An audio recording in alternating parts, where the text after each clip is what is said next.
आपण आहोत करोलबाग या ठिकाणी आणि या ठिकाणी अखिल भारतीय ब्राह्मण महासंघानं ब्राह्मण भवन बांधलं आहे आणि त्याचं उद्घाटन लवकरच होणार आहे. आपण हे दाखवतोय की याच ठिकाणी ब्राह्मण भवन हे तयार करण्यात आलेलं आहे.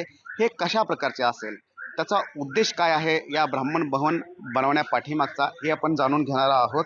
आणि ही किती लोकांची कॅपॅसिटी इथं असणार आहे, कारण राजधानी दिल्ली आहे आणि या दिल्लीमध्ये अ, अ, ब्राह्मण समाजातील वेगवेगळे व्यक्ती असतील, विद्यार्थी असतील, त्यांच्यासाठी हे ब्राह्मण भवन तयार करण्यात आलेले आहे.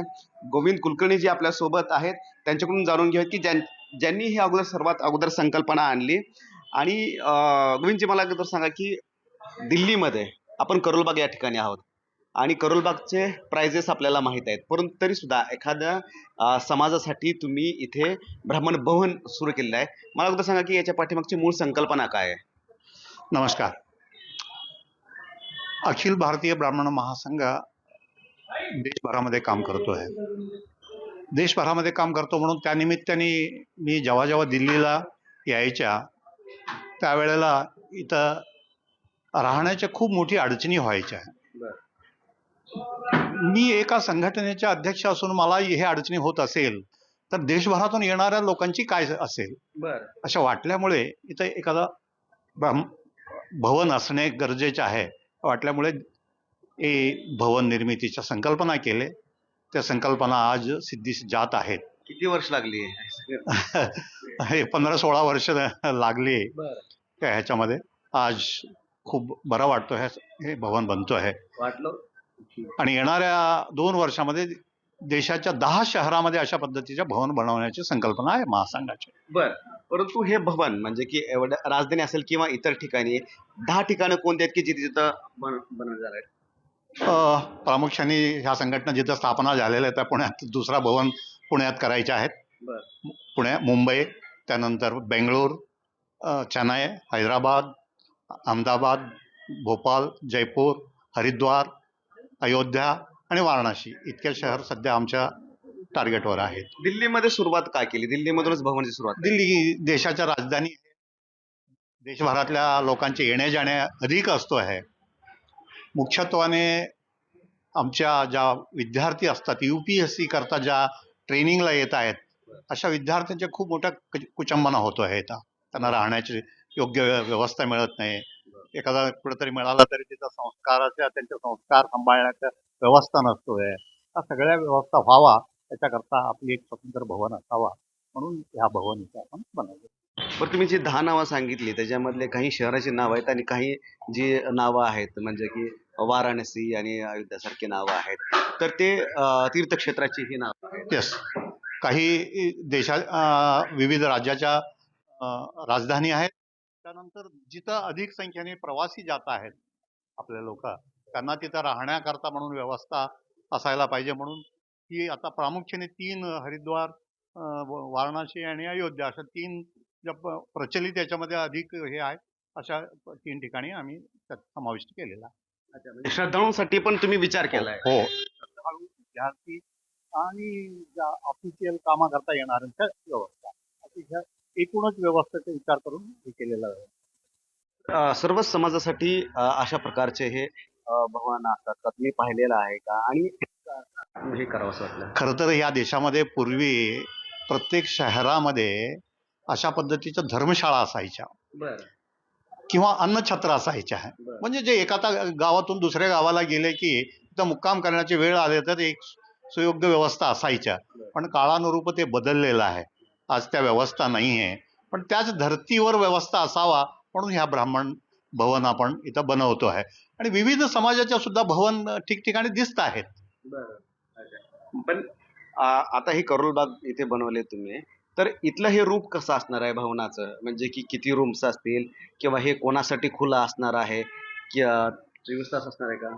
इथं एकूण 32 रूम आहेत. 3 मजले वरती 3 मजले आहेत. इथं हे आम्ही आता जे बसलो आहे ग्राउंड मध्ये बसलो आहे. त्या ग्राउंड मध्ये एक शुद्ध शाकाहारी रेस्टॉरंट असेल, एक पूजाच्या व्यवस्था असेल. इथं ज्या कोणी येत आहेत आपल्या धार्मिक विधी करण्याचे ज्या व्यवस्था असतो आहे तो व्यवस्था असेल. त्यानंतर वरच्या ज्या 3 मजल्यामधले सर्वात वरती 3ऱ्या मजल्यामध्ये जे UPSCच्या विद्यार्थ्याकरता त्याची हॉस्टेल म्हणा या छात्रांना राहण्याचे छात्रनिवास अशा व्यवस्था तिथं असेल. त्याच्याबरोबरच अगदी कमी पैसेमध्ये राहण्याची इच्छा ठेवणारे काही मंडळी असतात. 800-900 रुपयामध्ये एखादा रात्री राहायला मिळायला पाहिजे अशा करता तिथं एका रूममध्ये 3 कॉट वगैरे टाकून अशा ते एखादा डॉर्मेटरी म्हणा किंवा कुटुंब व्यवस्था म्हणून अशा पद्धतीच्या एक व्यवस्था असेल. उर्वरित रूम अत्यंत उत्तम अशा एअर कंडिशन रूम, एखादा 3 स्टार हॉटेल सारखा अशा उत्तम क्वालिटीच्या रूम्स आहेत. पण विद्यार्थ्यांसाठी पण चार्जेस असतील का मोफत असेल? विद्यार्थ्याकरता चार्जेस असेल, बर पण ते ना नफा ना हा भवन ना नफा ना तोटा तत्वावर चालणार आहेत. बर हा, त्या ह्याच्यामध्ये इथली असणाऱ्या त्यांना सेवा देणारे एम्प्लॉईज 10-15 एम्प्लॉईज असणार आहे, त्यांच्या सॅलरी द्यायला पाहिजे. ह्या ज्या आम्ही हायर केलेल्या याचे रेट्स द्यायचे आहे, ही सगळे त्याच्यात यायला पाहिजे. ह्या दृष्टिकोनातून आपण कमीत कमी पैशामध्ये त्यांना जे काय व्यवस्था देता येतील ते आम्ही व्यवस्था देण्यात. इतर खासगी हॉटेल्समध्ये किंवा याच्यामध्ये जे रेट्स असतात ते तसे नसतील, ते तसे नसणार आहेत. कम्पॅरेटिव्हली त्याच्यापेक्षा अधिक पटीने कमी असेल. बर, अच्छा. पण इथेच आणखीन कोणती इमारत आणखीन बनवण्याचा विचार आहे का तुमचा? आमची संकल्पना आहे छात्रावास, एक स्वतंत्र छात्रावास असावा अशी आहे. तिथं शेजारीची आम्ही एक बिल्डिंग बघितलेला आहे. तोही अशा 4 मजली बिल्डिंग आहे. 48 रूम आहे तिथं. म्हणजे जवळपास तिथं 150 मुलांना आपण अकोमोडेट करू शकतो आहे अशी आहेत. पहिला एक तरी आपण नीट सेट केलंय, नंतर विचार दुसरा करता येतील, पण आहेत, विचार आहेत.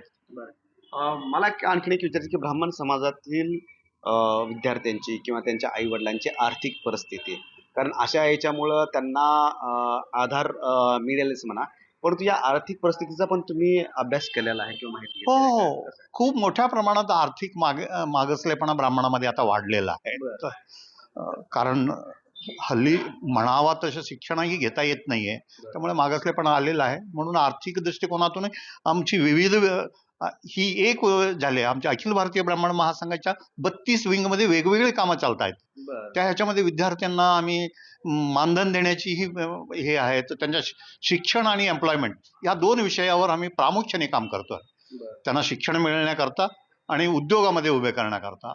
त्याच्याकरता आमची एक स्वतंत्र एक एंटरप्रेन्योर्स डेव्हलपमेंट सेल आहे. आणि मागच्याच 2 वर्षापूर्वी आपण दिल्लीमध्ये ब्रह्मोद्योग म्हणून ब्राह्मण उद्योजकांच्या कॉन्फरन्स, 1000पेक्षा अधिक ब्राह्मण उद्योजक एकत्र आहेत ते ह्या संघटनेच्या अंतर्गत. त्यांच्या माध्यमातून ह्या सगळ्यांना आपण मदत करतो, एम्प्लॉयमेंट क्रिएट करतोय, एम्प्लॉयमेंट देतो आहे आणि एज्युकेशन देतोय. आणि मुलींसाठी ब्राह्मण समाजातील त्यांच्यासाठी सुद्धा इथे हे असणार आहे काय? गरजेच्या आहेत, पण सध्या त्या आपल्याकडे व्यवस्था सध्या नाही आहे, पण खूप लवकर त्याचीही व्यवस्थेच्या आम्ही योजना निश्चितच करू. तुम्ही जो विस्तार करायचा म्हणता, एक्सपांड करायचं वेगवेगळ्या शहरामध्ये, पुढच्या शहरांचा टप्पा कधी असणार आहे? जसे की पुढची आहेत पुणे आहेत. सर्वात पहिले कारण संघटना पुण्यामधून सुरू झालेला आहे, पुण्यामध्ये असणार आहेत. त्यानंतर बेंगळूर, हैदराबाद, भोपाळ, जयपूर, अहमदाबाद आणि वाराणसी, अयोध्या आणि हरिद्वार अशा ह्या शहरामध्ये याचे विस्तारीकरण होणार आहे. मला आणखी एक विचारायचं की आर्थिक गणित मग तुम्ही कसं जुळवलं?